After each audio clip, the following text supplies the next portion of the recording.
Today, it's Monday morning. We can see the sun out. We are all anxiously waiting for announcements in Victoria about the conditions of relaxing our, self-isolation. I'm sure, some of us have had a big, long, great 8 weeks. And this has been an absolute pleasure to host the GradChat programs. So before I commence, I'd like to acknowledge the traditional custodians of the land on which we virtually gather, the land of the Wurundjeri people. I'm in the land of the Wurundjeri people of the Kulin Nations. I acknowledge that we have lots of people joining from different parts of Victoria.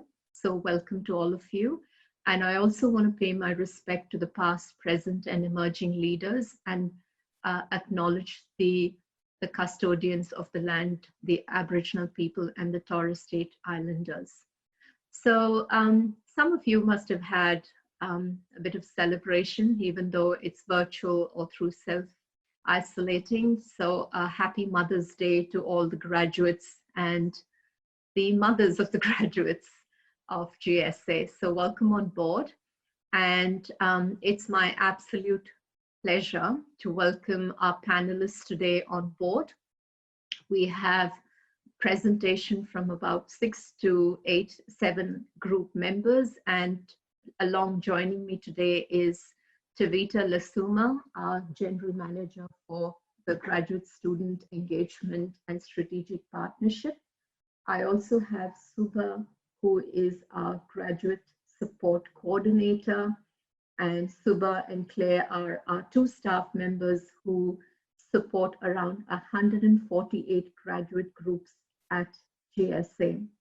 The graduate student groups are the core of our, the graduate group activities are the core of the activities that we run at GSA. We feel absolutely privileged to have so many groups who actually nurture the interest of the different graduates. And in the last 2 weeks, we've been listening to Suba about a little bit about the purpose of graduate groups.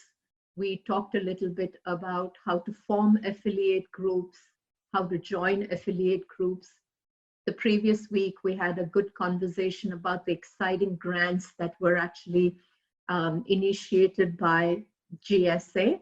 So welcome on board, Suba. And today I look forward to having a bit of chat with you about, I'm a recipient of a grant, and what's the reporting you have in place?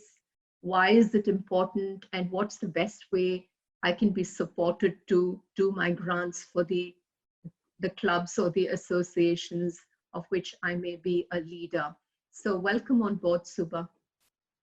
Thanks very much, Rashna. I'm very excited to be here and to talk to you all today. So GSA loves working with student groups and supporting you in the amazing work that you do to ensure SAF funding is spent correctly and that groups are aligning with GSA's values. There are a few requirements GSA requires in order to meet affiliation and remain affiliated. In order to uphold the minimum obligations of affiliation with GSA, grad groups must firstly declare an accurate and current group size based on a membership list, spend GSA funds on SAF core functions, update GSA on any changes in group details, such as committee members or social media accounts, communicate about GSA to their students via email, social media, and correctly use the grad group logo. They need to be timely in responding to requests for communication about events and audits, hold an AGM, and then report to GSA either annually through an AGM or twice annually, just depending on their group size. Oh, fantastic. And while we were talking about AGM, I think some of the groups were struggling because of the environment that we are in, because of social distancing. I just want to clarify that GSA has secured both legal advice and advice from the Consumer Affairs Victoria, that the 2012 Incorporation Act, in the amendment that has been brought about, allows groups to have their AGM via Zoom. as long as the Zoom allows or facilitates the members to have conversations. So if you are interested in holding your AGM, or you've stopped your AGM because of the self-isolation, I request you to contact Suba or Claire, who can support you with holding your AGM. So thank you so much, Suba. And can I ask you, is the reporting only meant for organizations that receive a certain amount of money, or for everyone there's a requirement to provide a report? So reporting is required of all affiliated grad groups at GSA. Now the level of reporting and the style of reporting, again, is dependent on the group size, but generally what we expect is just an annual general meeting to be held, as it says, I guess, in the name, annually. And then we just require some documentation from that meeting. So things around constitutional changes, changes in membership size. We'd love to get the details of the outgoing, of the incoming executive committee, and just any kind of annual reporting presentation, mostly just because we want to know about your highlights and lowlights of running your group, and if there was any sort of way that we could sort of support you and support your grad group in achieving the goals for the upcoming year. Oh, that's fantastic. And I mean, I always wonder, why do I kind of have to providing these reports? You know, I'm a student, I kind of have so much of work to do, and often it's, you know, the last part that interests me. And why do you think it's really important for us to submit these reports, apart from knowing your highlights and thing, because most of it is on our website? So Suba, what do you think how's the stream of accountability for you all? I think it's important not only just so we can see the highlights and lowlights, and even just for measures of auditing your group and its funding, but just to have that legacy. A lot of these grad groups have been doing really incredible, creative pieces of work and advocacy, and it would be really great to have some kind of legacy or history of what groups have achieved, so incoming members, incoming executive committees can see what the group has done in the past.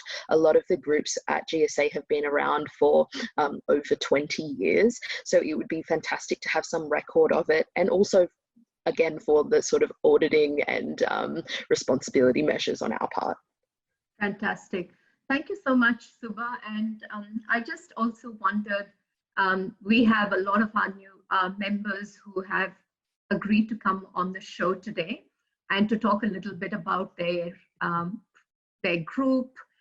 So welcome to all of you. And can I invite Jarrod from MSD Research Students Association on board? And Suba, would you be able to introduce the group? And over to you. Absolutely. So Jarrod is the president of MSD Research Students Association, an independent student group that is run by and for graduate students in the Faculty of Architecture, Building and Planning. Thank you, Jarrod. Welcome on board, Jarrod. So looking forward to hearing a little bit about your group and your activities.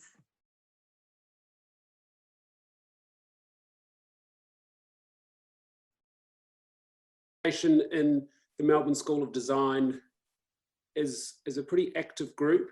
We are one of the smaller RHD cohorts within the university, but what's really interesting about our cohort is that it's incredibly diverse, because architecture, building and planning are all careers that don't have a large number of Masters by Research or PhD graduates within their ranks. People tend to come to their research degrees from quite different backgrounds and for very different reasons. And so that's been something that's become even more apparent during this COVID crisis, as we've tried to understand what the needs and challenges are facing our cohorts. So ordinarily our activities split into 3 subcommittees of our RSA, which are advocacy, research, and the social committee. So the social committee, of course, has been having to work pretty hard to figure out ways for people to connect, but we've particularly made an effort for newly started candidates, because we're really aware that they just haven't had a chance to form any relationships with colleagues on campus before they were sent back home to work from their desks. So we've organised sort of an official welcome for them via a Zoom afternoon, and that was really well attended and I think extremely positive. We also are lucky to be well supported in the faculty by 2 full-time graduate research coordinators, and they run a weekly drop-in session, as they call it, at 2 o'clock every Tuesday. And so that's just an open session that anyone can join, either to ask specific questions about their candidature or how the COVID pandemic is going to be affecting them, but it's also just an opportunity for people to connect if they're feeling isolated or lonely or like they're a bit short of conversation. The advocacy branch of our committee has been very busy. We were very concerned about the degree to which our cohort didn't feel supported during the early days of this pandemic. And so we very quickly got into action and conducted a series of surveys which allowed us to bring some really quite targeted and quantifiable results back to our faculty. And that ended up being moved up the chain to Chancellery, and we're really hopeful that that has had some effect on some of the added support that we've been able to gain in the last few weeks, by contrast to what was initially offered by way of support. So that's what we're up to. Our overarching mission is always in our faculty to try and dissolve some of the stratification that exists between the academic staff and the RHD cohort. I imagine that's probably a challenge that most faculties face, but we have found it to be quite marked in our faculty. So we're always trying to find ways for the staff candidate relationships to get a bit closer and to be characterised by more dialogue and more informality. So that's what we're working on, and hopefully today we get some good news about when we might be able to get back to our desks and start returning to a bit more normality. Thanks, everyone. Thank you, Jarrod. That's very, very optimistic note, and we're all looking forward to that, I think, and while we remain safe. Can I just ask you, what's the best way for people who are interested in joining your group? What's the best way to contact you all? So the best way is through Facebook. So we have an MSD RSA Facebook group, and it's very easy to find us, and then you'll just request to join that group, and one of us who have administration rights will very gladly allow that. Thank you so much, Jarrod, and you know, we look forward to working with you, and I think it's very, very important to understand that, you know, while the groups have had issues during this period of time where we can't have meetings regularly, every group has made an effort to ensure that they're reaching out to people who are new in the faculty, trying to support them in the best way, trying to have you know, social events through a virtual format. And I think those are really good strategies to support people during this difficult period of time and following this difficult period of time, because it is not going to be back to normal very soon. So Subha, in relation to, back to you, in relation to the grant you know, reporting, are there forms that are available on our website? Yes. So as far as special grants goes and asking for special grants, we have very limited means in terms of reporting and reporting criteria. With special grants, we want to continue that culture of open communication. So while we love hearing about all the creative ways you hope to utilize special grants, we also would love to hear about how they went. So through a grant acquittal. Grant acquittals are usually due about 2 weeks after your activity or project. And after they have concluded, we usually specify a date for your group to submit a special grant acquittal. Grant acquittals are fairly straightforward, and the forms are accessible via the GSA portal that give us information on how your project went, what your highlights and lowlights were, and how we can assist you better next time round. If you have leftover funds as well, and what you'd like to spend them on that are in line with both SAF criteria and your group's aims, and maybe some pictures if that's applicable. Fantastic. Thanks, Subha. Now, I'd like to invite the President and the International Graduate Students Wellbeing Group. Perfect. Yeah, I'm happy to introduce Amber. So Amber is the Vice President of the International Graduate Student Wellbeing Group. The IGSWG provides a platform for international graduate students to promote interaction and cohesion in the hope to provide social networks to support students' wellbeing. Thanks, Amber. Oh, thank you, guys. Hi, I'm Amber. So our group has always been running like weekly events that are targeted in physical activities and mental health for members to socialize every week. But now, like, you know, in terms of this year, it's quite different. We can't really organize gymming session or a badminton session. So what we did was, the first challenge we did was daily challenge of get up. So all the members will set up a time they aim to get up, and then they will post their breakfast, like their coffee or their brekkies, into the Facebook Messenger chat or like a WeChat group. And then the leader of each group will, you know, mark down like, oh, which one meet their target time every day. And that was a 21 days challenge. And I think a third of people actually like made it through during the first month of the COVID, which was, everyone was struggling. Yeah, and then the second challenge was, recently we set up a what is called hobbies and interests, which is everyone think of, you know, exercise or reading or language instrument challenges, and then they would take a photo again and post it in the group as well. Yeah, that's what we're doing right now.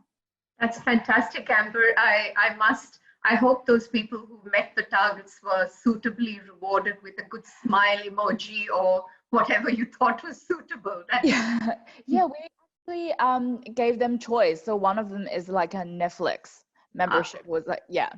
And the other one's like, you know, deliver a boba tea if they want. Give us the address, and then we're happy to deliver a little bit of food, treats to them. Yeah. Fantastic.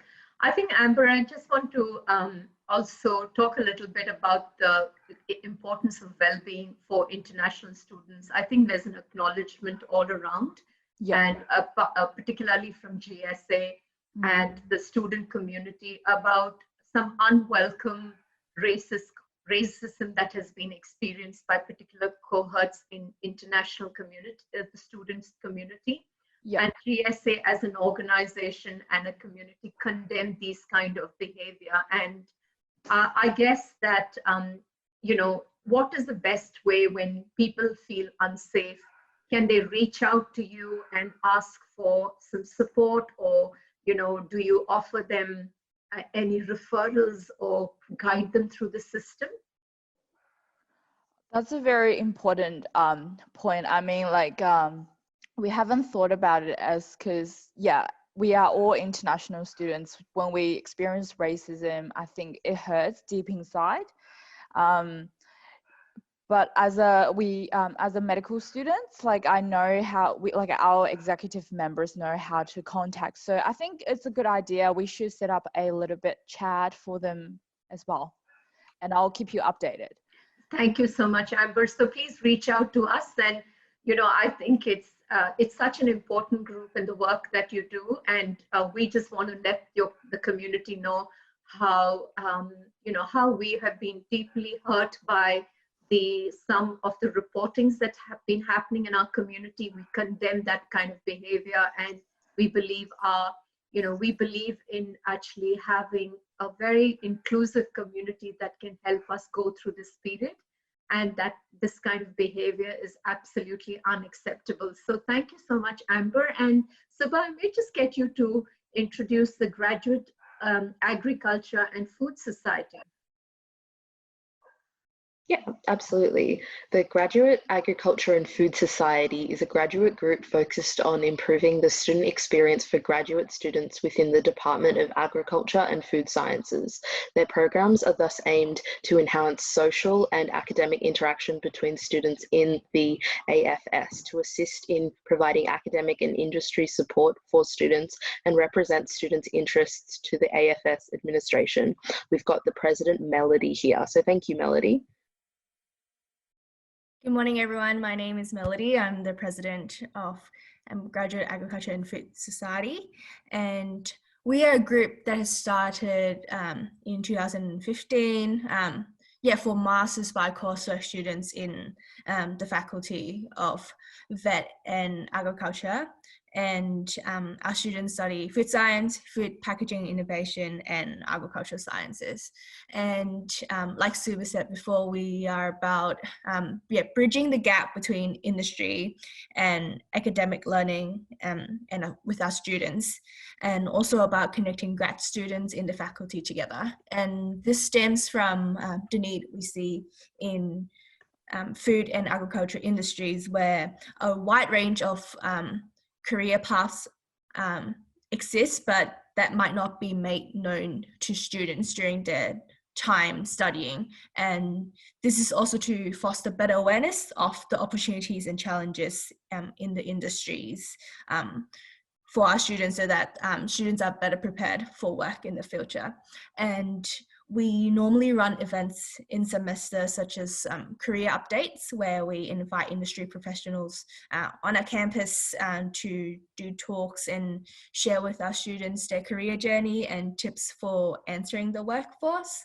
And in the past, we've also organised site visits around Melbourne and wider Victoria, where we have tours in breweries and milk processing facilities. And in the current situation where everything has moved online, we're in the process of organising online talks with industry professionals via Zoom, so that the engagement with industries for our students will not be hindered. And we're also in the process of organising a group registration to an online convention run by the largest food industry body in Australia, where we are hoping to offer discounted tickets to our members, so that students can continue to keep up to date with the current state and changes in the industry. And we want to thank you, GSA, for offering the funds and changing the way they do special grant to hopefully allow that to happen. Thank you so much, Melody. And what's your membership like? How many members do you have in your group? Yes, so currently in our group, we're sitting just underneath 50. And in the past, our group has been a bit bigger, but I think across all the grad groups, we've sort of seen a hit in membership numbers just because of travel restrictions and whatnot. And you can students can find us on social media. We're on Facebook. We're also on LinkedIn. Yep. Yeah, I mean, I totally agree. I just think it's important for people who are overseas or who are in different states with their parents and have been unable to travel, that, you know, most of the grad groups have made different attempts and provided opportunities for you to link in with them even in the virtual media. So, you know, get onto the Facebook, send them an email. And it's also, we understand there are other competing priorities, but linking yourself to groups that have similar interests and who can support you through your academic as well as social interaction always helps to address this, the concerns many of our students have with, you know, mental health and well-being during this period of time. So thank you so much, Melody, and I'm glad that, you know, our grants have been able to support you in running some of the activities.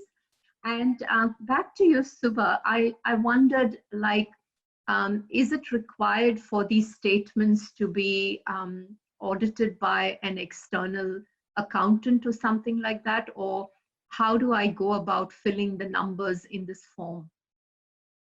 Yeah, so you don't necessarily need an external accountant. Sometimes we suggest that if your group is, say, over the 1,000+ members mark and you're dealing with kind of large volumes of money through your membership base and through membership fees. However, for the most part, graduate groups don't necessarily need formal accounting services. Now, the reporting that we require, what we're looking for is more around ballpark figures of how you spent your money, whether or not there was certain costs that are incurred that weren't necessarily foreseen, that sort of thing. What we're not necessarily looking for a complete breakdown of each and every piece of funding that you utilize, just because through our annual funding methods and through reimbursement, those processes do already cover you. So you're kind of, every time you submit a reimbursement form, you're sort of chipping away at that sort of formal auditing measure. So it's really more of a simple process, asking about how broadly you spent those funds, and what your highlights were and what the lowlights were, and whether or not we can assist you in the future with making a budget, etc. Yeah, that's fantastic. And Suba, let's say I take a month, I've been granted a small sum of money, and while I'm working on the project, if I decide to make a change in the expenditure, is there a process that I need to follow in relation to letting you know that I'm, changing the budget that I submitted initially, or what's the process that we need to undergo?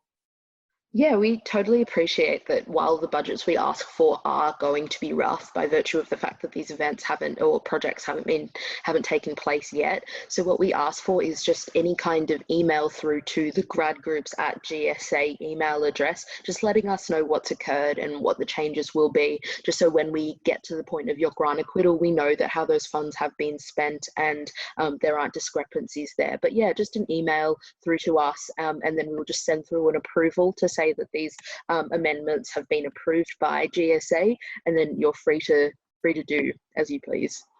Oh, fantastic. Thank you so much. On that note, can I get you to introduce Daniel from the students in Orthopeadic and Musculoskeletal Academia, please? Yeah, sure. So Daniel is the president of the Students in Orthopeadic and Musculoskeletal Academia. So SOMA brings together students from different locations and even different institutions who are interested in all aspects of musculoskeletal and orthopedic academia. They foster an inclusive and active culture of engagement with research, peer-to-peer support, teaching and advocacy. Thanks, Daniel. Thanks, Suba. That was a bit of a mouthful, so I appreciate you getting through it. So we basically formed sort of mid to late last year ahead of a research showcase we were doing within the Department of Surgery at St. Vincent's. And we found that there was no group where research students from various sites could sort of unite and share ideas and support one another. So we decided to fill that gap by starting a group of our own. And since then, we've actually grown quite quickly, which is really nice. We're up from 9 members initially to 62 members now. And we've sort of maintained and tried to instill that culture of advocacy and being a bridge between the academic staff and the research students, partly to sort of like ease the load on the academic staff if there is anything that the research students can help each other out with, but also trying to, just bridge that gap where research students might not necessarily feel comfortable to directly approach an academic staff member about something. They can go via other members of the group. But while we were on track to start running some workshops, because another core focus of ours is to sort of upskill people and give practical support in terms of workshops to train people in how to do research, because coming from the MD program, I certainly found that I had no experience in research before we did our MD research program, and there are a number of students in that boat. So if we could sort of be there to at least provide people with an introduction and some help along the way, then I think that was a really great thing that we could possibly provide. But then obviously COVID has happened and thrown a bit of a spanner in the works. So we have had to kind of pause things for a little while we just prepare it. But we've been able to continue running our journal clubs, which have been great. We've got another one tomorrow. And when we get back into it, whenever we're allowed back on campus, we'll basically have all the material ready to start running our workshops, engage in a fundraiser. And as we're still very new, we're always looking for feedback from people to see what they want, what works, what doesn't, what we can do more of, what we can ease off on, and all the rest of it. So Yeah, I think it's exciting times. Just starting out and just sort of trying to engage with and get to know our member base a little bit more. Thank you, Daniel. I'm very excited. 9 to 68 is a big, rapid growth. Was that did you use any good marketing strategies, or how was that process enhanced, or was there just a big need there? I think partly there was a big need. I think part of the advantage is that we access the MD cohort, and so that's potentially across all 4 years. That's over 1,600 students, I think. So while some other people have already raised that the cohort is smaller, for example, for the architecture students, for example, we have quite a large base there. We're certainly not limited to MD students. That has just been the majority of our membership. So yeah, I think that definitely contributed. We went and stood and at the orientation day for MD students and sort of handed out flyers and things like that. And we've just got 2 people on board now to start up our Facebook and Twitter, and we've got a website in the works. So certainly getting there on the marketing side. Yeah, fantastic. And thank you so much for all that extra support that's been put in place during this period of time. And one of the things that I do want to emphasize is during this period, we've been having lots of concerns and issues raised by our graduate students on, their research or in relation to coursework or just their situation. And one of the things we've found is the students, we do direct some of the students to the graduate groups who have fantastic connections and support that they can offer of how to navigate your way through the faculty or how best you can be supported. So I just encourage graduates out there that, graduate groups, graduate representatives are an important they're important networks for you to be involved in. And, we are more than delighted to support the 148 graduate groups registered with us, because I think it's just an opportunity to have a community other than just your peers or your family around, to participate in your uni life and be supported during the period of your study, but also transition to work. So on that note, can I actually invite Subha to introduce the Sri Lankan Graduate Society? Yeah, absolutely. So the Sri Lankan Graduate Society is a group that aims to represent the interests and activities of Sri Lankan graduate students at the University of Melbourne. It runs regular, large welfare, social and charity events. And today we've got the co-president Sandeep here to have a chat with us. Thank you. Welcome on board, Sandeep. Yeah, thank you, Rashna. And I'm the co-president of Sri Lankan Graduate Society. And we are grouped with more than 100 Sri Lankan graduate students, and so we do regular activities like one activity per 2 months. So these are the activities we do. So the main mission of our society is to represent the Sri Lankan graduate student cohort of University of Melbourne by providing support to incoming and current students, building social, cultural bond among each one of them, and facilitating leadership development, providing awareness about Sri Lankan culture and values among members, and encouraging student growth. So we organize cultural activities, including the Sri Lankan culture and heritage to the multicultural community of the University of Melbourne, while contributing to such activities organized by the university. And so we organize promoting events and charity activities aiming to help both Sri Lankan and University of Melbourne students as well. So also we have our annual general meeting on March, and so because of the COVID situation, we could not do that with the New Year festival as well. So we hope to do that on soon as possible. And so if anyone wants to join Sri Lankan Graduate Student Association, you can go to our website www.slgs.com.au, and you can fill the form, join SLGS, and we'll be in contact with you. And so because of the COVID situation, like our activities are more like in university, but our committee consists of 16 members. So like we are regularly meeting, and also like after this situation resolves, like we'll hold multiple events to get things started. Thank you so much, Sadeep. Can I just just for our graduates understand, is your group open to both domestic and international students? It's just anybody in the community who identify themselves as Sri Lankan? Is that how you? Yeah.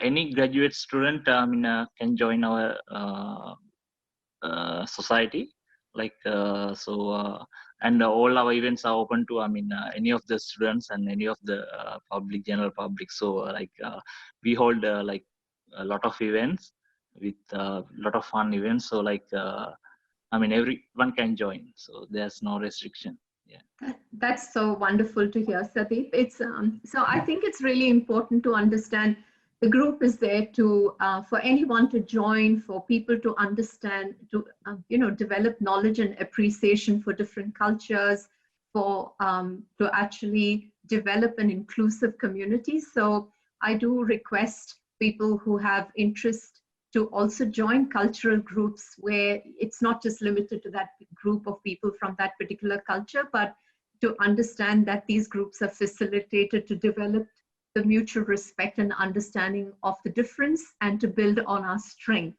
So, Subha, back to you again. I just wanted to ask you is that, what happens in case I'm not able to kind of submit my reports on time? Can I negotiate for an extended date, and what's the ramification if I just don't provide any reports?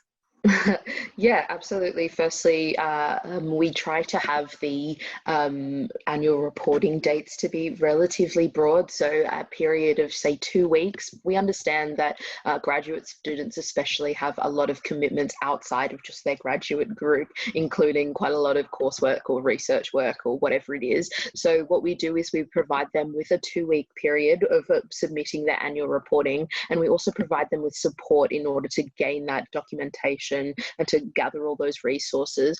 Now, if you need an extension on top of that, that's also totally fine. All we ask for is some open lines of communication. Just let us know how you're going, if you need assistance with it, or even if you just have not gotten around to it, because obviously these sorts of things happen. Now, we don't necessarily try to reprimand people if they haven't been able to submit it, but we do try to assist you through that process. So say it's been a month since your AGM and you haven't been able to submit an annual report, what we'll try to do then is just provide you with the tools to help you submit it when possible, rather than punish you for not. So yeah, we usually just try and help you through the reporting process.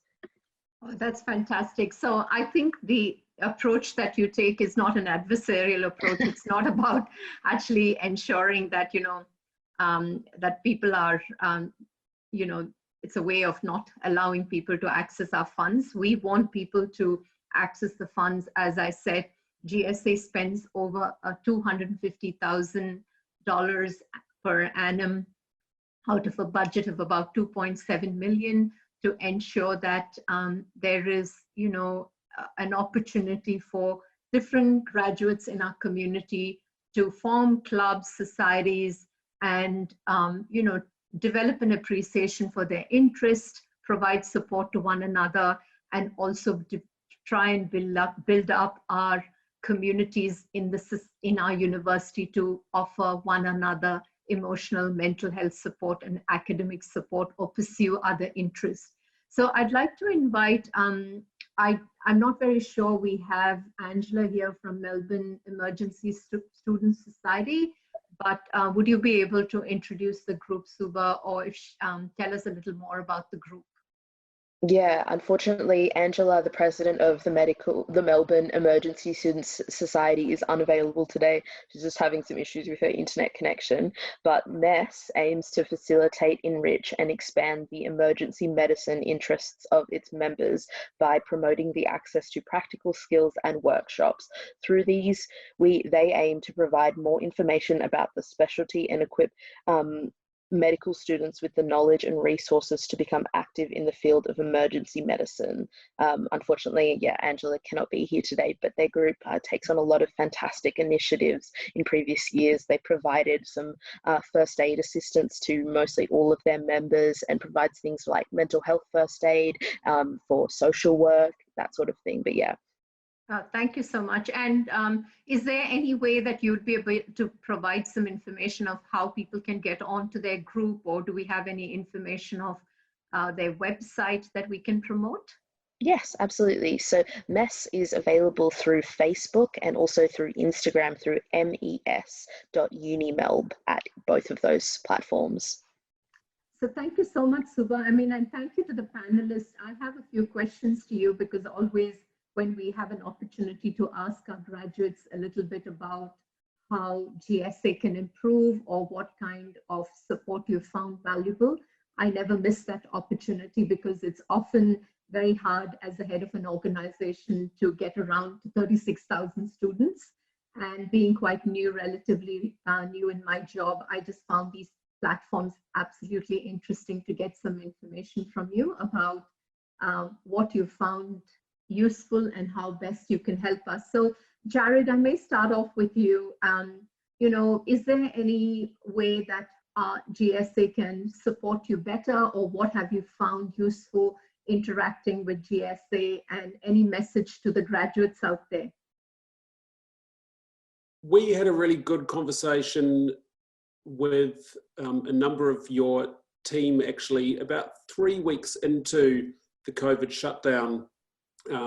We, having conducted that big survey that we called our pulse check, we forwarded the results of that survey and the report to the GSA because we thought that it would be useful, and that was the beginning of a really good conversation. I mean, I think it's always just good for us to understand as a student organisation that sits, I guess, officially under your umbrella, what's going on in the background to make sure that we're not either doubling up at a faculty level on something that's being dealt with at a university level, or worse, doing something that's sort of heading in the opposite direction to something that you're trying to achieve. So I personally would welcome the opportunity to maybe connect with the GSA on behalf of my committee a little bit more regularly, just to understand the sorts of things that you might be working on behind the scenes, and things that might be coming out for sort of public exposure a little bit down the track.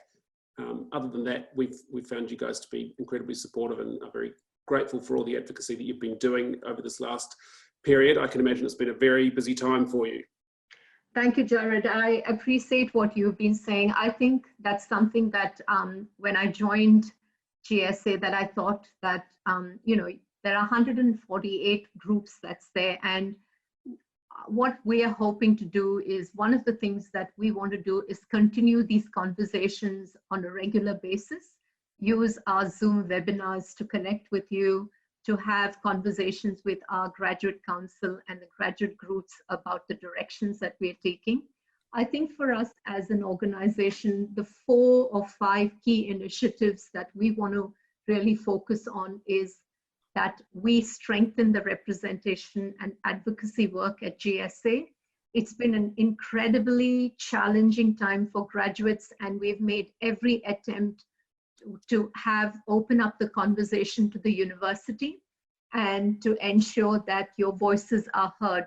I wouldn't say we've been successful most of, some of the time, but I think having that regular feedback from you is absolutely important to actually know that, your voices are heard, and it's an organization that belongs to the graduates, and we need to hear your voice. We also will continue with the academic support that we've offered in relation to different programs that we've had through short courses and other workshops. We want to continue the work in transition to work. And the key focus would be to support people with emotional and social well-being. And I'll get Tavita to talk a little bit about it, but please keep these conversations going, because as I said, there is no 101 book that tells us this is the best way.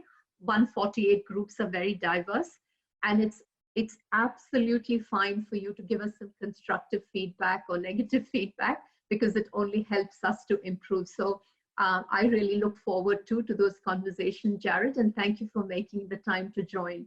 What about you, Amber? What's your, any feedback that you'd like to give GSA, or what's the interactions been and how we can improve?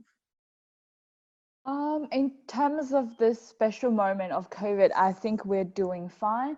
But again, yeah, I just wish that a GSA can promote different clubs, like inter-clubs collaborations, because I know a lot of groups have attached approach to us and saying, we wanted to do a collaboration, but it's more like in an individual level. So I wish GSA can promote this kind of working together environment. Point taken, Amber. That's on my list to do. Is that we'll have a conversation with you all, because I think we have found through just with even this simple process, and while Subha has been working with Claire with the different groups, there are so many similarities, and there are also differences of strength. So we actually just want to continue this work. And I think unfortunately we've had to face this pandemic, or this, a kind of difficult period.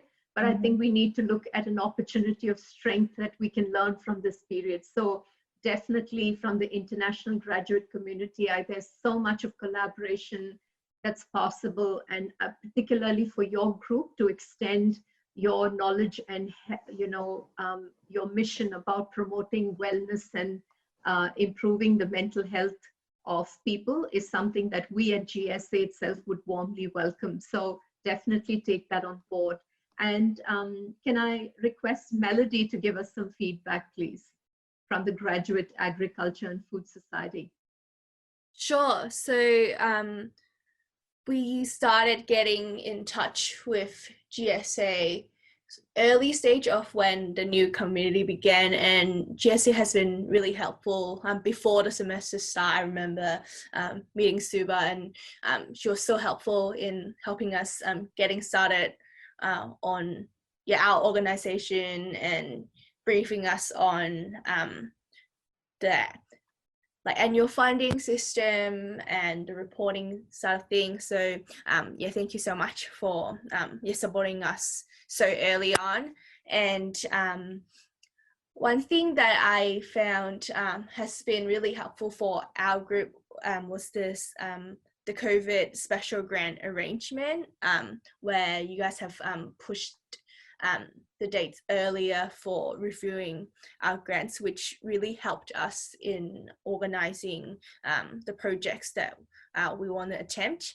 And on that note, I wonder if we can consider in the future of reassessing the dates of each round of the special grant, because one thing that in our committee that we've talked about is the prime time of doing events, and how the dates for the special grant application and review doesn't necessarily match up with the ability of us running an event in a specific month. Yeah, thank you, Melody. I think, Subha, I'll just get that something that you could take a note and provide me some advice on, and we can definitely, take your comment on board, because I think what we're here for is to facilitate and support you to run your events and to work around your academic period. So we'll definitely get onto that, and we'll get Subha to respond to you individually, but also collectively as a group. Thank you so much, Melody. And Daniel from SOMA.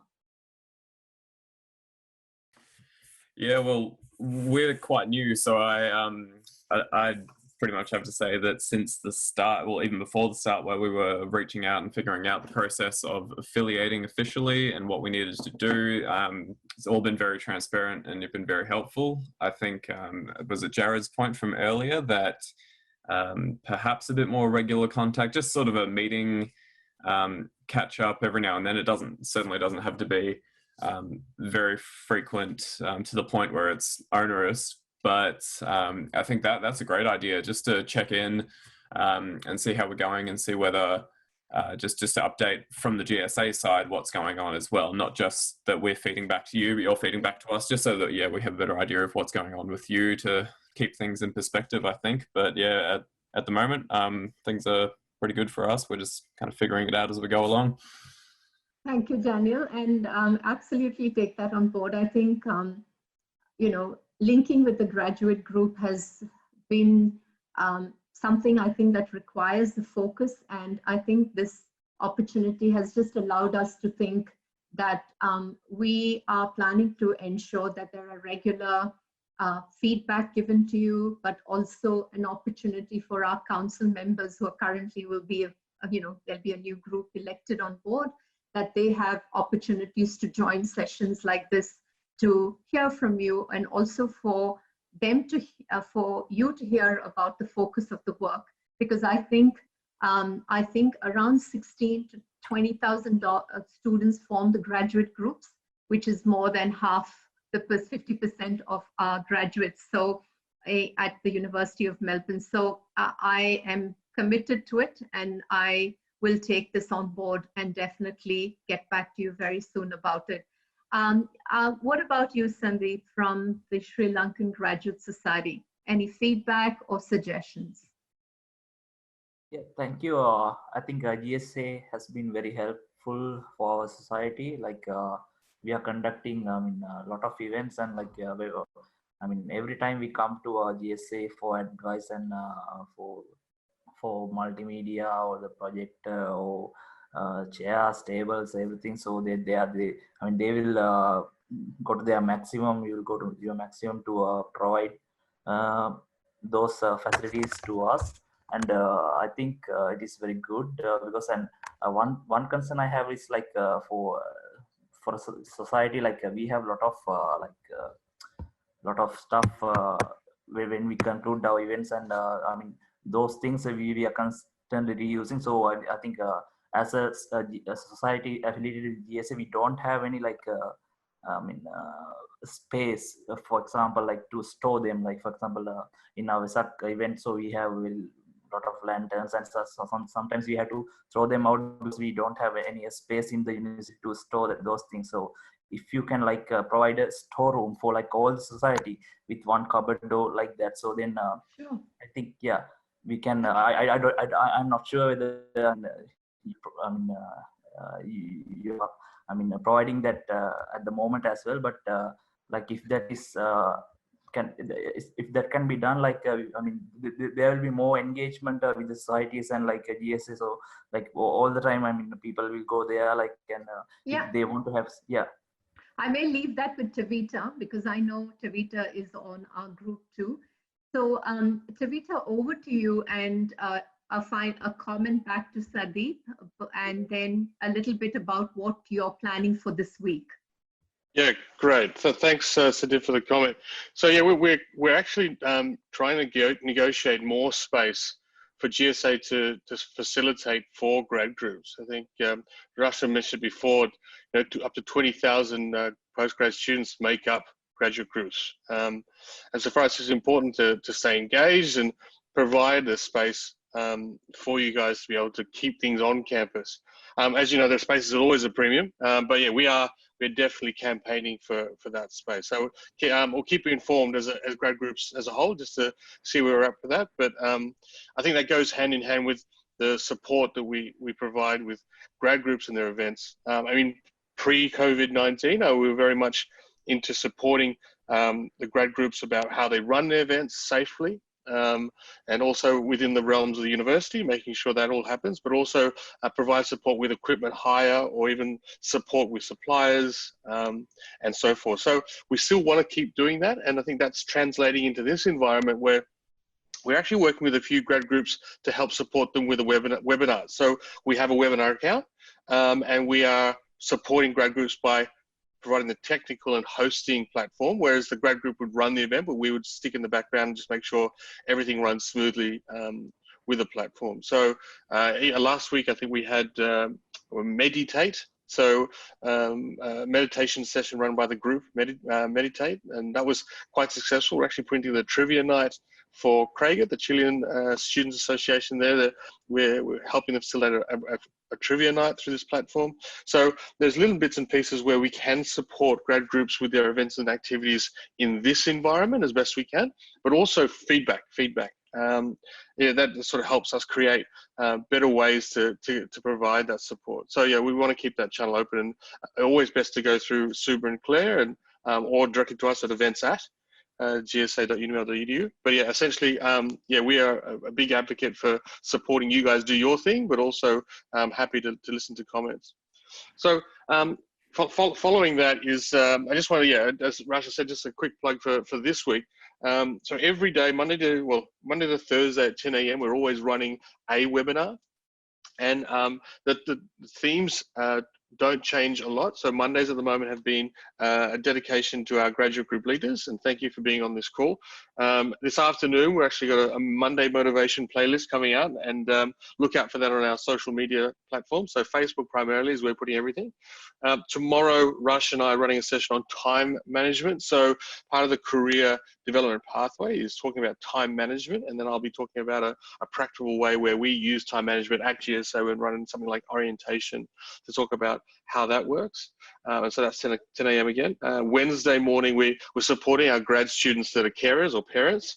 And so that session, we have a guest on board who's a dietitian, and her name is Silva Nazaretian, and she's joined us before about healthy eating at home, and you know, now with the families at home. And this week we're going to be talking about creating a routine for your children or your family at home, just to make sure that it works as best it can in this environment. So she's joining us at 10 a.m. on Wednesday. That afternoon we have a drop-in dance session. So I've got a note here saying that no skills are required, which is great for me at least. So we at 2 o'clock we're setting up a session where we'll have just a bit of some music and sharing screens with just dancing away, and trying to guess lighten the mood a bit, especially a midweek. Following that, every Wednesday we send out a kids challenge. So from Wednesday to Monday, so we send out a challenge to families to run activities with their children. And then on Monday, they submit the results, and there's a winner, and we showcase them through our social media platform. Also on Wednesday, we actually have a Netflix watch party. Now, we've also linked to this is that we have a closed group called Connection in Isolation at GSA. And that's, I think, building up to almost 300 members at the moment, where it's totally focused on discussion around people dealing with or creating solutions to isolation. In this environment. So a lot of conversations and discussions happening through that group. Please go to our Facebook page and add yourself and get involved in the conversation. So one of the polls came through that they would like to have a watch party of Crazy Rich Asians, which we're going to put live at 4 p.m. on Wednesday as a Netflix watch party. And then the following day, we're going to have a discussion club or a conversation club around it, just for general discussions about that movie. And I don't know if you've watched it; it's quite funny in some places. But also on Thursday, so to end the week off at our 10 a.m. webinars, we have a session on supporting students almost through financial stress. So we have our friends at UMSU Legal. So they've provided us, Vanessa, who's their financial counselor, is going to jump on the call and talk about ways of dealing with financial stress during this time and related to debt or money management. So she's on the call. And then we're actually joined with our friends at CAP, so Counselling and Psychological Services at the University of Melbourne. And they're also going to talk about tips of mindfulness and stress relief strategies based around the finances, but also just in general. So yeah, that'll be on Thursday at 10 a.m. And lastly for the week, we're going to end out with Friday. So at the moment, we've got a feel-good Good Friday sessions where we have a local musician or group come together online and stream live some music just to journey us into the weekend that's seems so far away now, but yeah, that'll be happening on Friday. So it'll be a big week, and everything is up there on our Facebook page. Register there, and the links to the Zoom sessions come through that. Thank you so much, Tavita. I mean, that is a lot of activities, and it's all information is available. I just wanted to tell you last plug-in is that we'll continue running these grad group sessions. We'll be focusing a little bit on governance and the Constitution over the next few weeks. But just a last tip, and something that's been very useful for me, is there is an organization called as Justice Connect. We'll put the web information on our website.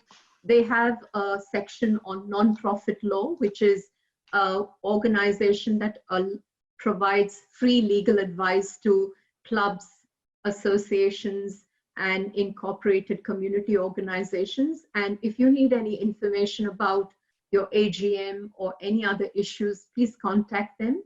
And also the Consumer Affairs Victoria website is very helpful. And I do want to emphasize that our constitution will be changed in the next couple of weeks, but people who have used our constitution, there is an anomaly in our constitution, and during COVID-19 and with the changes in the law, even if your constitution says that you can only have face-to-face, it's very clear from the legal advice and the Consumer Affairs Victoria that you can have Zoom webinars and platforms to hold your AGMs. And if you need the GSA to support you with that process, please contact GSA events at the GSA Unimel EDU website.